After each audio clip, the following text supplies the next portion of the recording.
위클리프, 후스, 마틴 루터, 쯔빙글리. 종교개혁하면 떠오르는 대표적인 인물들. 하지만 뒤에서 조용히 이들을 도왔던 많은 조력자들이 있었을 것입니다. 묵묵히 루터의 곁에서 함께했던 종교개혁의 숨은 주역이 있었습니다. 필립 멜랑흐톤은 1497년 2월 독일의 브레텐에서 태어나 부모의 깊은 신앙을 물려받았습니다. 어릴 적부터 학문의 천재성을 발휘했던 그는 21살에 비텐베르크 대학의 헬라어 교수가 돼 헬라어 문법책을 출간했으며 그 책은 유럽에서 18세기까지 교과서로 사용될 정도였습니다. 루터가 있는 곳에는 늘 멜랑크톤의 동상이 같이 있어요. 왜냐하면 이건 뭐 정확한 사료는 아닐지 모르지만 루터가 그 성경을 번역한 후에 그걸 감수한 이도 아마 멜랑크톤이 아니었겠는가라는 이야기를 하는 사람이 있습니다. 그러니까 루터의 그런 사상들을 논리적으로 잘 설명했던 사람이고요. 그렇기 때문에 멜랑크톤이 1521년 신학 강요라고 하는 책을 쓰는데 이것은 종교개혁의 아주 교과서처럼 쓰이게 됩니다. 그 멜랑크톤은 자기가 지도자가 되려고 하지 않고 끊임없이 이렇게 잘 보조했던, 섬겼던 그런 사람 중에 하나입니다. 멜랑흐톤과 루터는 서로의 사상을 열정적으로 주고받으며 우정을 키우게 됐고, 이후 멜랑흐톤은 그의 책과 글을 통해 루터의 주장을 치밀하게 이론화, 교리화하며 루터에게 큰 도움을 주었습니다. 멜랑흐톤의 개혁 정신은 사제도 목사도 아닌 그가 아이에게 세례를 주는 장면을 묘사한 그림에서 잘 나타납니다.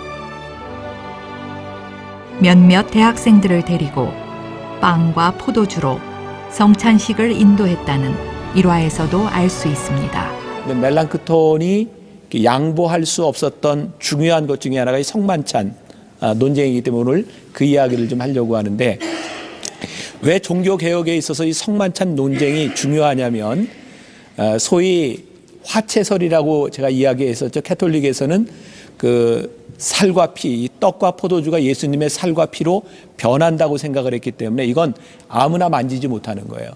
그래서 사제가 이것을 떼어주고 남으면 사제가 다 먹고, 그러면 일반 사람들은 손을 대지 못해요. 그러니까 성만찬을 집례하는 사람만이 권위를 가져요. 그러니까 이 종교개혁이 일어나게 된 이유 중에 하나가 사제와 교양에 대한 그런 권위를 무너뜨리는 거죠. 그래서 이 성만찬은 상징으로 이렇게 이제 논쟁이 되면서 멜랑크톤이 그런 이야기를 하죠. 이것은 기념하라. 예수님께서 말씀하신 것처럼 이것은 기념하는 상징에 대한 의미라는 이야기를 합니다.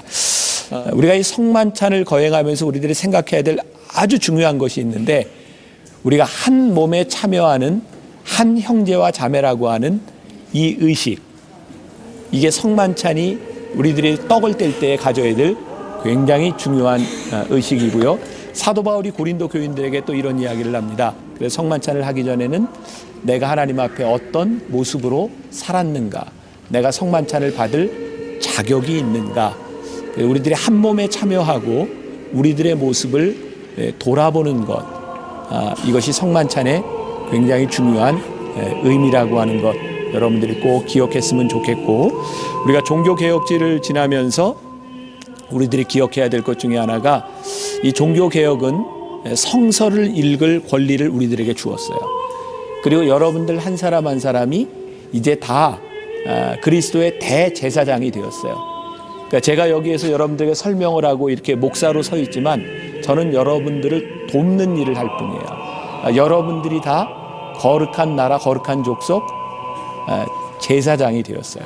그러니까 여러분들이 스스로 자기를 돌아보고 자기 믿음의 고백을 하고 하나님과의 직접적인 관계, 이것이 종교개혁 이후의 시대를 사는 우리들의 모습입니다.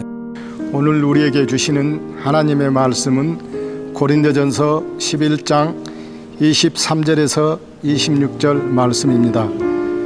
고린도전서 11장 23절에서 26절 말씀입니다. 내가 너희에게 전한 것은 주께 받은 것이니 곧 주 예수께서 잡히시던 밤에 떡을 가지사 축사하시고 떼어 이르시되 이것은 너희를 위하는 내 몸이니 이것을 행하여 나를 기념하라 하시고 식후에 또한 그와 같이 잔을 가지시고 이르시되 이 잔은 내 피로 세운 새 언약이니 이것을 행하여 마실 때마다 나를 기념하라 하셨으니 너희가 이 떡을 먹으며 이 잔을 마실 때마다 주의 죽으심을 그가 오실 때까지 전하는 것이니라. 아멘. 자, 오늘 여러분들이 말씀을 듣고 오늘 성만찬에 참여하는 것은 여러분들 신앙에 아주 중요한 의미를 가지게 될 것입니다. 제가 이 멜랑크톤에 대한 이런 사역 개혁지를 돌고 말씀을 준비하는 중에 저에게 떠오른 말이 이런 거였어요. 온유함. 이 멜랑크톤은 참 온유한 사람이었던 것 같아요. 다른 종교개혁자들이 잘못된 것에 대하여 이렇게 프로테스트, 싸우고 나올 때 멜랑크톤은 그 싸움의 와중에도 어떻게 이것을 잘 화해할 수 있을까를 고민했던 사람입니다. 말씀을 준비하는 중에 저에게 떠올랐던 겁니다. 온유한 자는 복이 있나니 라고 하는 말씀은 있는데 옳은 자는 복이 있나니 라는 말씀은 없더라고요. 의를 위하여 핍박을 받는 자는 복이 있나니 라고 하는 말은 있는데 의를 위해 핍박하는 자는 복이 있나니 라는 말은 없더라고요. 우리들이 어떻게 하나님 앞에 복 있는 자로 살아가는가를 멜랑크톤이 우리들에게 보여준다는 생각이 듭니다. 멜랑크톤은 온유함 때문에 사람들에게 배척을 받습니다. 당시 종교개혁 시대에 루터의 뒤를 이을 만한 사람이라고 생각했는데 멜랑크톤은 너무 온유해서 사람들에게 배척받습니다. 제 마음속에 떠오른 또 하나의 생각입니다. 사람들이 배척했을지 모르지만 하나님께 배척받지는 않았으리라. 제가 이 말씀을 준비할 때 제가 딱 1년 전입니다. 이 글을 쓸 때가 한국 교회의 인터넷상에 서초교회 잔혹사라고 하는 책이 나오고 그것 때문에 논쟁들이 일어날 때였습니다. 제 마음속에 떠오르는 것은 누가 옳으냐 그르냐에 대한 부분이 아니라 정말 누가 교회를 사랑하는가라는 마음이었습니다. 우리가 얼마든지 비난할 수 있고 얼마든지 비난받을 수 있는데 정말 우리들에게 필요한 것, 그것은 교회를 향한 사랑과 우리들의 온유함이 아니겠는가. 멜랑크톤은 정말 천재적인 사람이었던 것 같아요. 그는 15살 나이에 이미 석사 과정을 마칩니다. 그런데 너무 어리다는 이유로 석사 학위를 주지 않았고 그는 독일의 튜빙겐으로 옮겨가서 17살에 석사 학위를 받습니다. 그는 21살의 나이에 비텐베르그 대학의 교수가 되었고 그가 썼던 헬라어 문법책은 수백 년 동안 유럽의 고전으로 문법책으로 사용되기도 합니다. 그런데 멜랑크톤의 그런 뛰어남, 그런 것에도 불구하고 멜랑크톤을 가장 깊이 생각하게 하는 것은 그에게 있었던 온유함에 대한 문제였어요. 옳음과 온유함, 무엇을 우리들이 잡아야 할까? 그때 페이스북에 올라온 어떤 제 후배 목사님의 글이 있었습니다. 여러분들에게 좀 읽어드리려고 합니다. 한번 들어보세요. 미국에서 대학을 졸업하고 한국에 돌아와서 맞은 첫 해, 아주 건방졌던 저는 합리적이지 않으면 무엇에든지 대들고 부딪히곤 했습니다. 하루는 윗집이 이사를 들어오는데 무려 밤 11시가 되도록 계속 쿵쿵대는 소리에 마구 화가 났었습니다. 부모님에게 뭐 이런 경우가 있냐며 먼저 화를 낸 저는 윗집에 올라가서 항의하려고 문을 열던 차였습니다. 그런 저를 간곡히 붙잡으며 아버지가 타일렀습니다. 우리가 조금 불편하면 되지 않겠니? 저기 이사하느라 얼마나 힘들겠니? 아버지의 따뜻한 이야기를 들으며 비로소 씩씩거리던 불이 가라앉기 시작했습니다. 혹시 적립되어야 할 포인트를 놓친 건 아닌지, 할인카드를 사용하지 못한 건 아닌지, 쿠폰을 찾아봐야 하는 건 아닌지 늘 생각해야 하는 왠지 불안한 시대에 살고 있습니다. 모두가 사리에 밟고 권리를 외치고 조금이라도 시비가 생기면 지기 싫어합니다. 그런데 왜 이렇게 삶이 힘들까요? 내게 좋은 삶을 사는 건 참 치열합니다. 온유함은 남에게 좋은 것을 주는 마음이 아닐까 생각합니다. 조금 손해보고 조금 불편하고 조금 져주면 그 온유함이 세상을 조금이라도 치유하지 않을까 생각해 봅니다. 자마이카의 한 선교사님이 팔복 중에 온유한 자는 복이 있나니를 가르치면서 당신들의 말 속에 온유라는 말은 무슨 뜻으로 해석합니까? 라고 물었답니다. 한 사람이 대답하기를 사나운 물음에 대하여 부드럽게 대답하는 것입니다 라고 대답을 했습니다. 차가움이 성난 불을 끄지 않습니다. 따뜻한 마음이 거친 불을 가라앉게 합니다. 예수님의 따뜻한 마음이 그리운 추운 겨울날입니다. 모두 따뜻한 날 되시길. 제가 이 글을 읽으며 온유함을 다시 한번 생각해 봅니다. 당시 종교개혁 시대에 개혁의 깃발을 들었던 사람들을 가리켜서 프로테스탄트라고 부릅니다. 그 말은 좋은 의미가 아닙니다. 중세 교회에 대하여 대항하는 자들이라는 말입니다.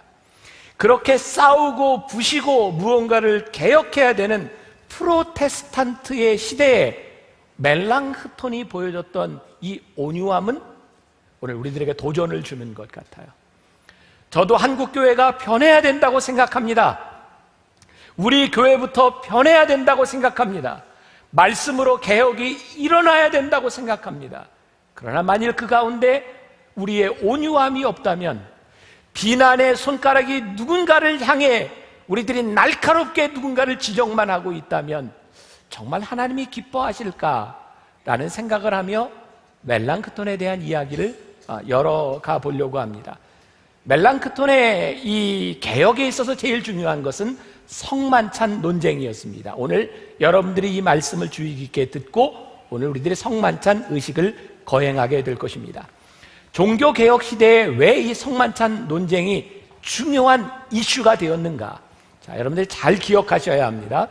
캐톨릭과 프로테스탄트, 우리 개신교가 갈라지는 중요한 기점에 성만찬이 있습니다. 캐톨릭은 화채설을 주장합니다. 예수님의 살과 피를 기념하는 이 포도주와 이 빵이 성만찬을 할 때 예수님의 살과 피로 변화된다는 것입니다. 그래서 화채설을 주장하기 때문에 이것을 건드리고 나눠줄 수 있는 건 사제밖에 할 수 없습니다. 감히 사람들이 할 수 없어요. 사제가 떼어주고 사제가 포도주를 줍니다.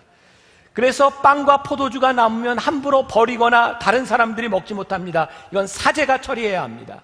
그래서 신부님들 중에 알코올 중독자가 많은 이유 가운데 하나가 성만찬 때문이기도 합니다. 안 믿는 듯한 눈초리인데 진짜 그렇습니다. 성만찬을 하면서 사제는 권위를 가집니다. 왜? 이것은 내가 너희에게 베푸는 것이야.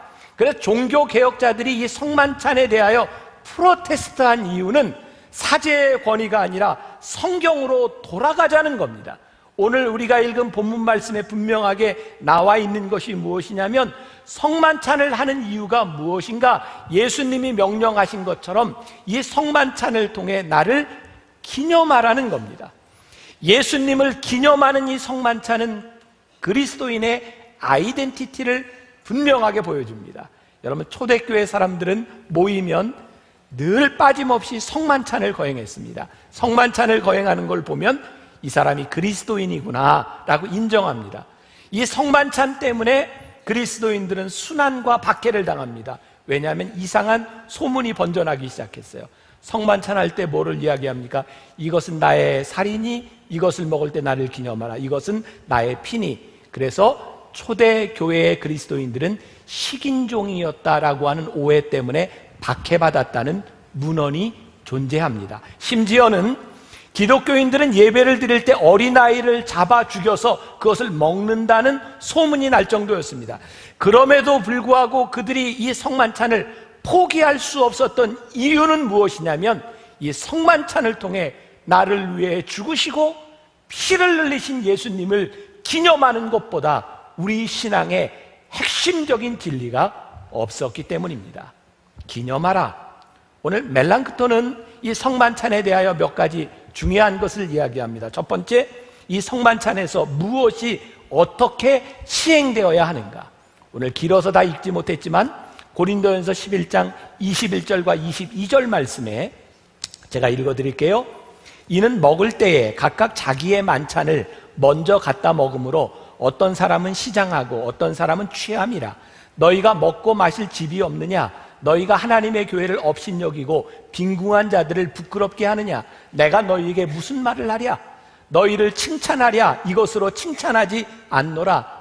이게 무슨 말이냐면 당시 고린도 교회에도 성만찬을 하고 있었는데 시간이 지나가면서 사람들이 성만찬하러 와서요, 그들은 큰 빵을 놓고 성만찬을 하는데 그냥 갖다 먹는 겁니다. 그리고 포도주를 먹고 취하는 겁니다. 언제부터인가 예수님을 기념하는 것이 아니라 배고픈 사람이 떡을 먹고 술 먹고 싶은 사람이 술을 먹고 취해버리는 겁니다. 우리 교회는 전통적인 의식을 그렇게 중요하게 생각하는 교회는 아닌 것 같습니다. 왜? 좀 현대적인 목회를 합니다. 그럼에도 불구하고 우리들이 포기할 수 없는, 우리들이 놓칠 수 없는 중요한 의식이 있습니다. 이거 포기할 수 없는 것, 성만찬. 그것은 하나님 앞에 우리들이 어떻게 믿음으로 고백하느냐에 대한 문제예요. 근데 중세 교회로 넘어오면서 이 성만찬이 지나친 권위와 이 떡과 포도주가 예수님의 살과 피로 변한다고 이야기하면서 마치 우상 숭배처럼 되어지는 겁니다. 예를 들어볼까요? 여러분들 그런 영화 보셨으면 엑소시스트 뭐 이런 영화, 거기에 보면 신부님이 귀신을 쫓아내요. 성수를 쫙 뿌리면 어떤 일이 나죠? 막 맞은 그 귀신이 막 여기에 막 물이 맞으면 칙 하면서 막 이런 일들이 일어나요. 여러분, 성수가 그런 게 아닙니다. 예수님의 살과 피를 기념한다고 하는 것은 그런 일이 아닙니다. 여러분, 제가 직접 눈으로 목격한 것 중에 성만찬을 하면서 우리 교인 중에 한 분 집사님이에요. 온몸에 아토피를 다 가지고 있던 분인데 성만찬을 기념하면서 그분의 몸이 나았어요. 하루 만에. 놀라운 기적이 일어납니다. 그런데 그 성만찬의 떡과 포도주가 예수님의 살과 피기 때문에 일어나는 일이 아니라 예수님의 살과 피를 기념하며 그가 믿음으로 고백할 때 일어나는 일입니다. 이게 아주 중요한 기점에 서 있는데 우리들이 우상 숭배로 가느냐, 우리들이 믿음으로 고백하느냐라고 하는 것은 우리들의 신앙의 아주 중요한 문제입니다.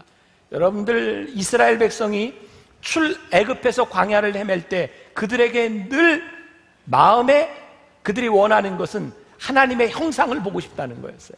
그래서 모세가 시내산에 올라가서 십계명을 받는 동안 그들은 밑에서 금을 다 모아다가 금을 가지고 금 송아지를 만듭니다. 그리고 그들은 거기에 절합니다. 그게 하나님이라고. 하나님이 진노하셨어요. 나는 그 형상 가운데 거하는 것이 아니다라는 거예요.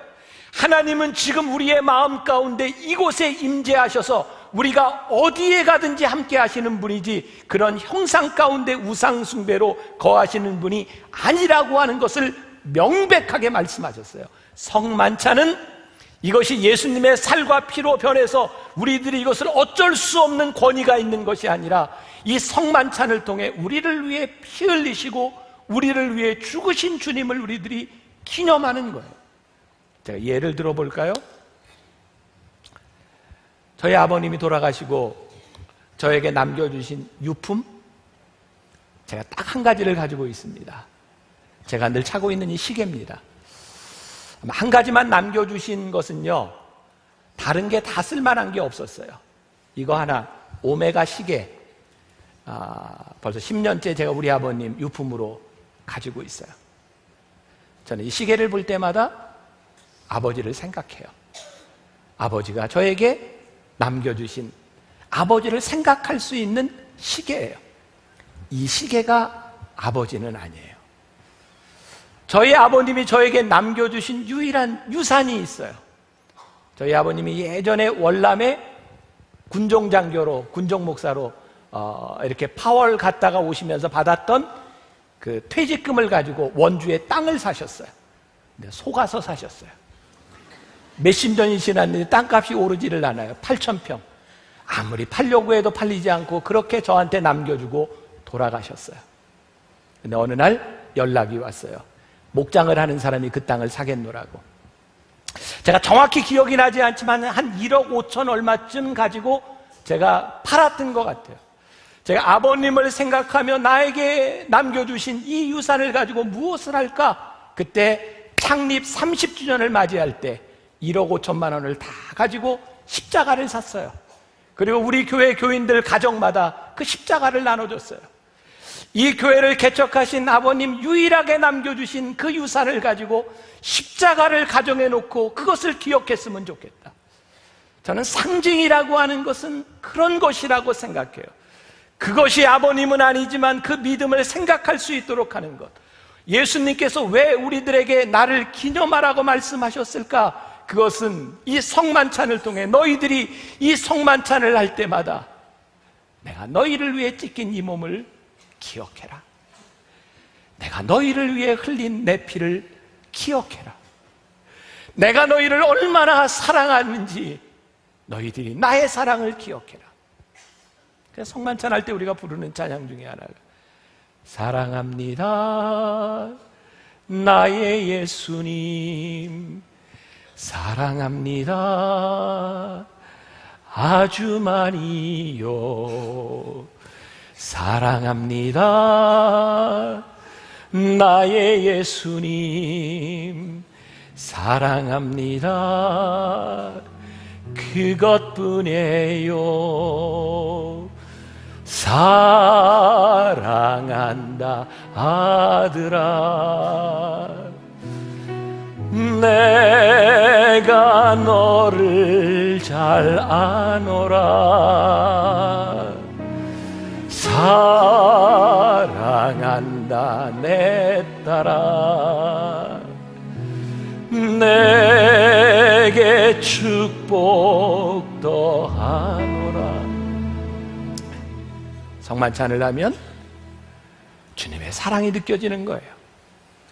나를 위해 찢기신 그 몸을 생각하고 나를 위해 흘리신 예수님의 피를 생각하고, 그래서 주님께서 우리들에게 성만찬을 주시며 나를 기념하라 말씀하셨어요. 지난주에 제가 찬양 안 한다고 했는데 찬양을 해버렸네요. 나를 기념하라. 두 번째, 어떤 목적을 위해 그리스도의 몸과 피를 먹고 마시는가? 멜랑크토는 이렇게 질문을 하며 말을 합니다. 오늘 본문 말씀 가운데 이는 새 언약의 잔이다 라는 말씀이 있어요. 우리는 성찬에 참여하며 우리들의 신앙의 고백을 하는데 어떤 신앙 고백을 하냐면, 하나님, 제가 이 성만찬에 참여하며 제가 다시 한번 주의 언약을 기억합니다. 성만찬을 우리들이 할 때마다 매번 우리들 속에 사라져있던 그 기억을 다시 한번 고백하는 거예요. 우리들이 주의해야 할 것이 있습니다. 성만찬을 하며 이것이 하나의 의식으로 끝나는 것이 아니라 오늘 내 삶에서 믿음의 추억이 살아나고 내가 예수님의 살과 피를 모시며 이 성만찬을 할 때 내가 이 말씀대로 살아가겠다고 하는 우리들의 믿음의 고백이 있는가? 새 언약의 잔, 초대교회 사람들에게 너무너무 중요했던 언약이 뭐냐면 우리는 모두 그리스도의 한 몸에 참여한다는 거예요. 성만찬에 참여할 때마다 우리는 한 몸인 것을 확인해요. 여러분, 초대교회의 역사를 보면 처음 교회가 시작될 때 가정에서 시작됐어요. 작은 교회일 때 아무 문제가 없었어요. 이렇게 빵을 놓고 포도주를 놓고 모두가 같이 뗍니다. 우리는 한 형제야. 여러분, 영어로 take part in이라고 말을 합니다. 그리스도의 살에 우리들이 참여하고 그 살을 먹으며 내가 그리스도의 몸을 이루는 거예요. 그런데 교회가 부흥하기 시작했어요. 한 곳에서 예배 드릴 수가 없었어요. 교회도 없었어요. 그래서 가정에서 떨어져 이렇게 예배를 드리는데 그 사람들의 마음 가운데 우리가 한 몸인데 떨어지는 게 너무너무 아쉬운 거예요. 초대교회 문헌에 보면 성만찬을 어떻게 했는지 아세요? 처음 시작됐던 그 교회에서 빵을 잘라요. 그리고 잘라진 빵을 나누어진 그 믿음의 공동체에게 줘서 섞어요. 그리고 우리들이 한 몸이라고 하는 것을 끝까지 잊지 않으려고 했던 것, 그것이 성만찬이에요. 그래서 사도 바울이 고린도전서 11장에서 성만찬에 대한 이야기를 하고 고린도전서 12장에서 지체의 비유를 이야기합니다. 우리가 다 한 몸인 것은, 우리들이 지체가 다 달라도 그리스도의 몸을 이루는 것은 우리들 모두가 다 중요하다고 하는 말을 해요. 그래서 우리가 성만찬에 참여할 때는 여기 있는 우리 모든 성도들이 한 몸이라고 하는 믿음의 고백이 있어야 돼요. 제가 이 말씀을 준비하며 떠올랐던, 제가 가끔 그런 얘기 하죠. 여러분 혹시 전신 마취하고 수술을 해보셨어요? 제가 여러분들에게 분명히 이야기할 수 있는 건, 전신 마취를 안 해보고 인생을 얘기하지 마라. 저에겐 참 특별한 경험이었어요. 제가 처음 전신 마취를 하고 수술을 했던 건 군에서 제가 허리를 다쳐서 허리 수술을 할 때 27살 때입니다. 수술을 하고 회복실에서 의식이 돌아왔어요. 그때 의사가 저에게 물었습니다. 정신이 드십니까? 네, 정신이 들어요. 네, 정신이 들고 저에게 처음으로 느껴졌던 건 산소호흡기를 꽂고 너무나 답답했어요. 제가 오래 전신 마취를 하고 수술을 할 때는 그렇게 어렵지 않았는데, 그때만 해도 20여 년 전만 해도 그랬던 것 같아요. 의식이 들면 이거 빨리 뽑아줬으면 좋겠는데 안 뽑아줘요. 의식이 드십니까? 하는데 안 뽑아줘요. 나는 이거 빨리 뽑아줬으면 좋겠는데 말을 할 수도 없고, 의식이 돌아왔으면 발가락을 움직여주세요. 발가락을 움직일 여유가 없었어요. 이거 뽑아주세요 할 때마다 점점 빨려 들어가요. 너무너무 아팠어요. 발가락을 움직이세요. 그래서 발가락을 움직였어요. 그랬더니 그때 뽑아줘요. 그때 제 마음에,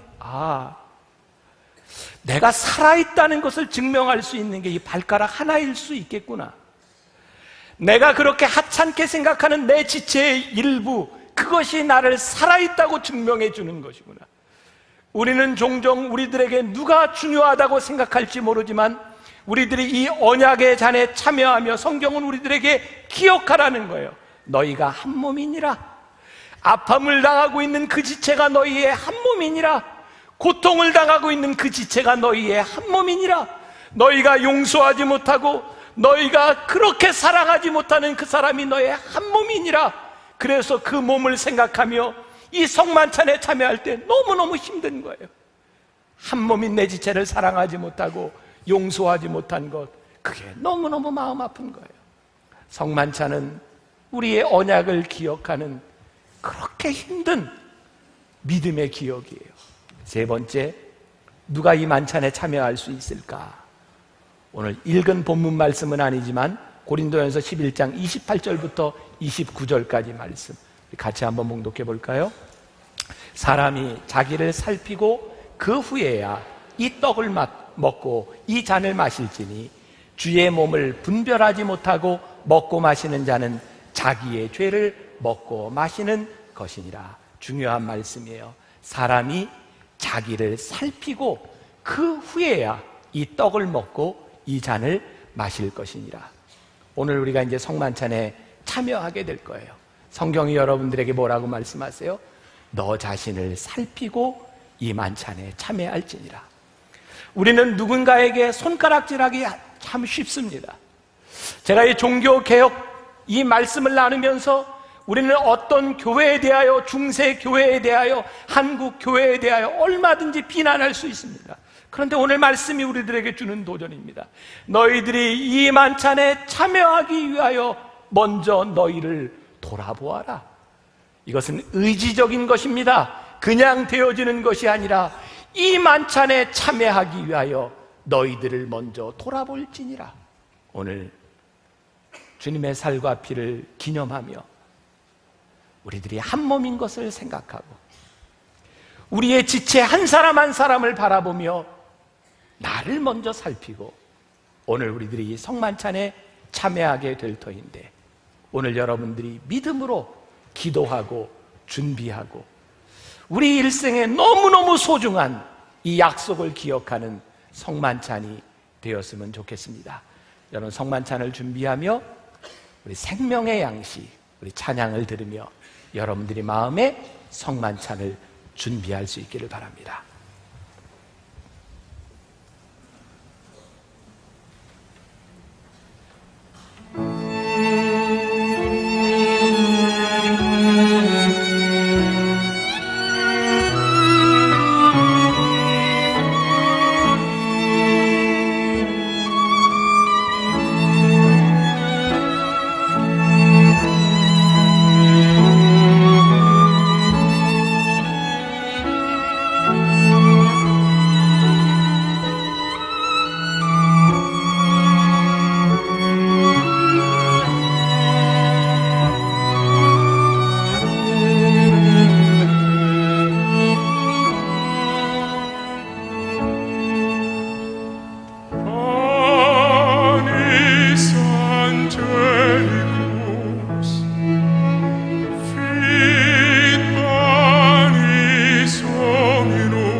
하나님을 믿고 그리스도를 따르는 여러분들을 이 거룩한 식탁에 초대합니다.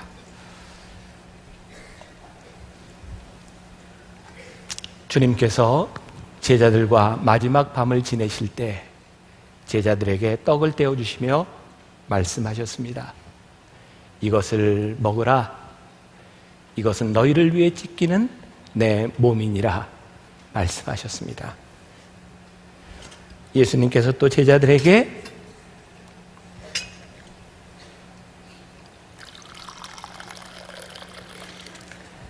포도주를 따라주시며 말씀하셨습니다. 이 잔을 받으라. 이것은 너희를 위해 흘리는 내 언약의 피니라 말씀하셨습니다. 오늘 우리가 믿음으로 이 성찬 예식에 참여합니다. 기도하겠습니다. 살아계신 하나님, 우리가 오늘 믿음으로 이 귀한 성찬 예식에 참여합니다. 우리를 위해 찢기신 몸, 우리를 위해 흘리신 피, 내가 언제부턴가 잊고 살았던 주님의 사랑을 믿음으로 고백하며 우리가 이 예식에 참여합니다. 하나님, 이 가운데 찾아오셔서 성령께서 우리를 붙잡아 주셔서 새로운 언약이 우리 가운데 시작되게 하여 주옵시고, 이 예식에 참여하며 우리의 한몸된 형제자매를 사랑하며 용서하는 역사가 일어나게 하여 주옵소서. 온전히 이 예식 가운데 함께하여 주실 것을 믿사오며 예수님의 이름으로 기도합니다. 아멘. 이제 성만찬을 거행하기 전에 우리 주님께서 우리들에게 가르쳐 주신 주기도문을 함께 기도하시겠습니다. 하늘에 계신 우리 아버지여, 이름이 거룩히 여김을 받으시오며 나라가 임하오시며 뜻이 하늘에서 이루어진 것 같이 땅에서도 이루어지이다. 오늘 우리에게 일용할 양식을 주시옵고 우리가 우리에게 죄 지은 자를 사하여 준 것 같이 우리 죄를 사하여 주시옵고 우리를 시험에 들게 하지 마옵시고 다만 악에서 구하옵소서. 나라와 권세와 영광이 아버지께 영원히 있사옵나이다. 아멘. 오늘 성만찬을 거행하는데 우리가 함께 거행하기 위해서 조금 특별한 방식입니다. 여러분들이 성만찬 떡과 포도주를 받으면 그 안에 떡과 포도주가 함께 되어 있습니다. 비닐 한 코프를 벗기면 떡이 있고 한 코프를 더 벗기면 포도주가 있습니다. 여러분 받으시면 그것을 받고 기도하고 찬양하며 기다리셨다가 제가 함께 거행합시다 그러면 함께 참여하시면 됩니다. 받으시고 기다리시고 기도하시면 좋겠습니다. 우리 아까 불렀던 찬양 사랑합니다 나의 예수님, 우리 한번 부르며 성만찬 분급하도록 하겠습니다.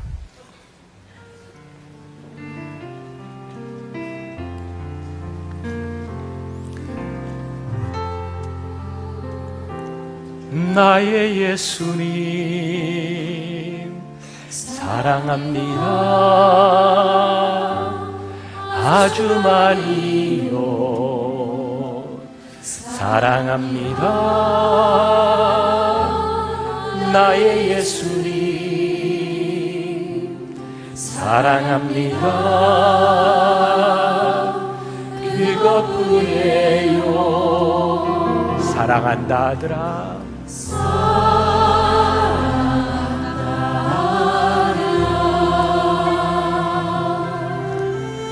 내가 너를 잘 아노라.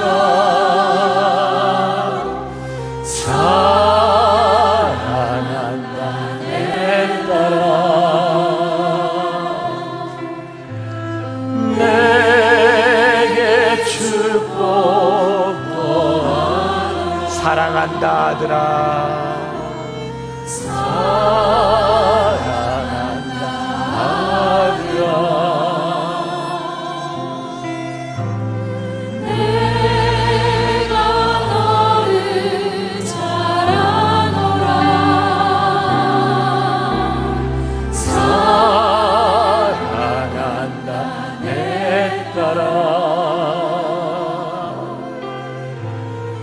내게 축복 더하노라. 계속해서 연주를 들으며 여러분들 묵상하며 성만찬을 준비하시기 바랍니다.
여러분들 분급받은 포도주와 떡을 잠깐 드세요. 손으로 들고 제가 기도하겠습니다.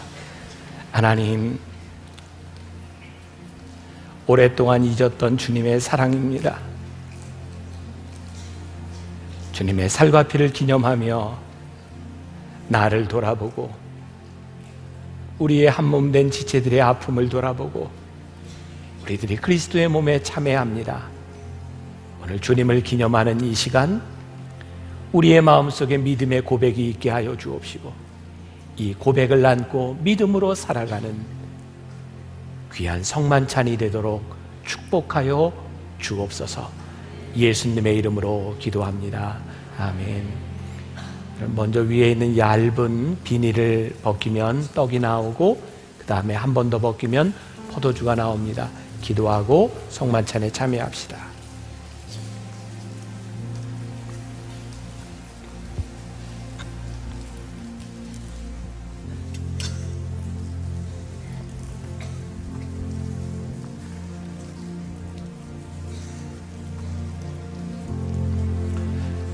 믿음으로 성만찬에 참여한 여러분들 한 사람 한 사람을 주님의 이름으로 축복합니다. 이제 우리들이 결단하는 마음으로 그래도 라고 하는 찬양을 들으며 여러분들이 다시 한번 믿음으로 결단하면 좋겠습니다.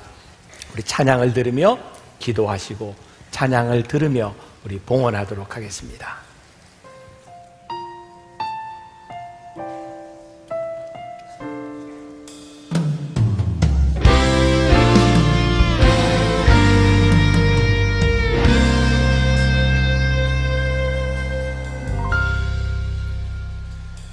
내가 나를 떠나가도 그래도 나는 너를 떠나지 않으며 내가 나를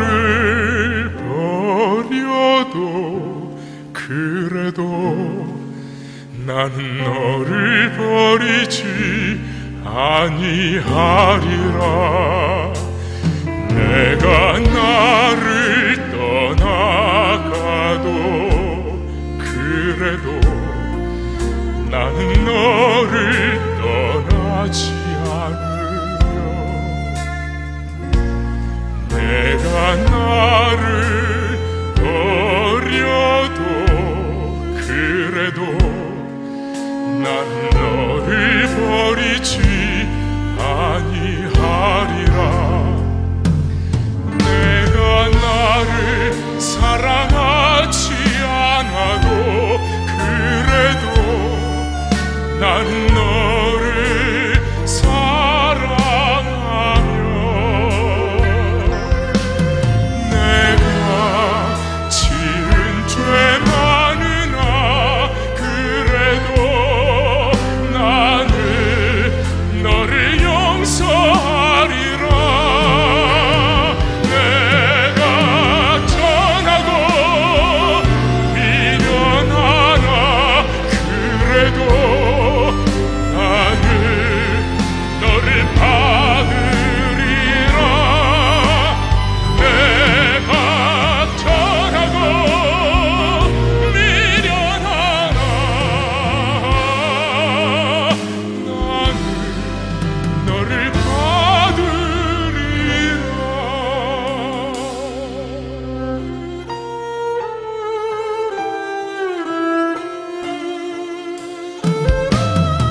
지금은 우리 주 예수 그리스도의 은혜와 하나님 아버지의 무한하신 사랑과 성령의 인도하심이 주님의 살과 피를 내 마음에 품고 내 형제 자매를 돌아보며 내가 용서하지 못했던 우리들의 마음들을 회개하며 나를 먼저 바라보아 하나님 앞에 내가 어떠한 사람인지를 점검하며 믿음으로 이 예식에 참여한 당신의 사랑하는 모든 백성들 위해 지금부터 영원까지 함께 하시기를 간절히 축원하옵나이다. 아멘.